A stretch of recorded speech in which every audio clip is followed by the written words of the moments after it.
Last night, you know who celebrated his 80th birthday at an event billed as UFC Freedom 250, featuring cage matches on the South Lawn of the White House.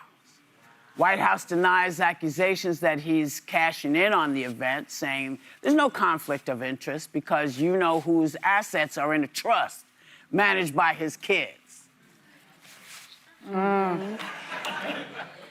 If it's in a trust and I'm managing it, maybe he's not going to get no money. But if it's in a trust and his kids are managing it, they might get some money. He might get some money. Correct. But that's neither here nor there.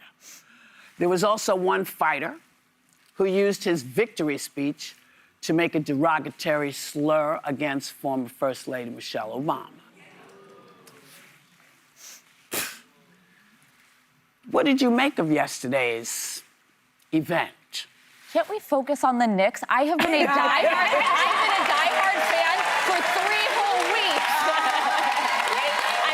I'm an absolute bandwagon fan. Can I out you from the upfront? 100%. Okay, Anna, you know how you were saying you've never seen us fangirl more, Alyssa and I? Because Whoopi called us over to get pictures with Jalen Brunson, and I'm like dying, watching all the games. Alyssa takes a picture. I was like, I didn't even know you were a Knicks fan. She goes, I'm not, but he was cute. Whoopi actually said to me, I was like, I don't know who he is. She's like, don't worry, you'll think he's cute. And I was like, okay. And I told you, I didn't know who he was either, but I know now. Yeah, you know now. He is fire. Listen, he's pulled this team has worked their butts off. They've done great stuff, and then, you know, they've been working it. They've been working it. And it's so good to see. And it was so good, with the exception of the people who didn't recognize how to celebrate. Yeah. Yes. People who were destructive. You know, y'all need to grow up. Yeah. You can't just burn stuff. You got to stop that. You know what one of the things I love about the Knicks, and that it makes it so easy to be a fan, is they also lose with integrity and character. Yeah. Their interviews, the way they handle themselves, and this goes to all of them, they always have this measured thing of, it's on us, we got this. And they never lash out. So it's great when you are trying to like teach young people, this is what it looks like. This is what sportsmanship is. Because they're gentlemen, and you know, and I do want to address the derogatory slur made about the former First Lady Michelle Obama, because I think it's important to address. And we won't dignify what was said by repeating it, but you should look it up. And I think the reason that it's important is because for a long time, and the roots are in slavery, Black women have been slurred and made to feel that they were unattractive, made to feel that they were masculine, made to feel that they were they didn't have the femininity that a white woman would have. And so there's this intersectionality between racism and sexism that was on full display at the White House. The crowd laughed at the statement, and the President of the United States smirked, and never addressed what was said. That is beneath the dignity of the office of the President of the United States, and it's beneath the dignity of the American people.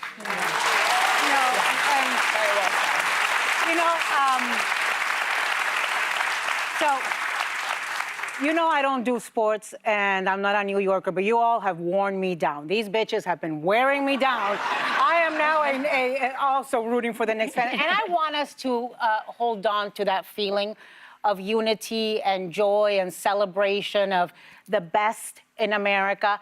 And so I'll tell you, I didn't watch 1 second of that UFC fight, because to me that does not celebrate America's 250th anniversary. That does not signify America's best values. And I'll tell you, you know, he is so obsessed with the Obamas. They live rent-free in their head. But I'm going to tell you how I'm going to celebrate the 250th anniversary. Number one, I am going to, on Thursday, is the opening of the Obama Center in Chicago. And so I'm going to be watching the live stream. I'm going to be celebrating the fact that he was the first Black president elected in this country in 250 years.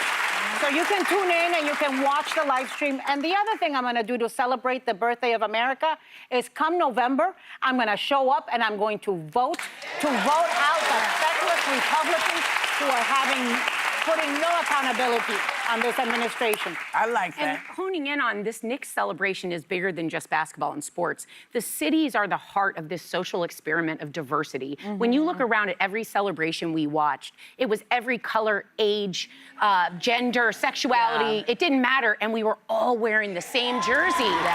That's what it looks like to be American, and it happens to be New York. So. Well, what's interesting is I haven't heard a damn thing out of the White House about their win.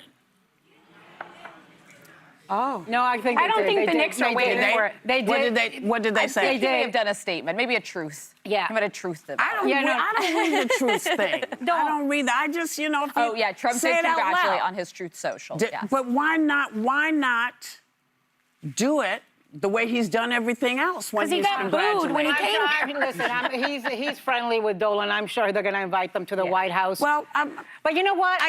listen. When we won for all the other things we got in the Olympics, everybody had something to say in Washington, and I didn't hear anything. No, you know, hey, this is America's team. I didn't hear any of that, and so pardon me if y'all heard it and I didn't. Sometimes I don't hear stuff. You know what? I don't need to hear it from him. Yeah. Well, you told me.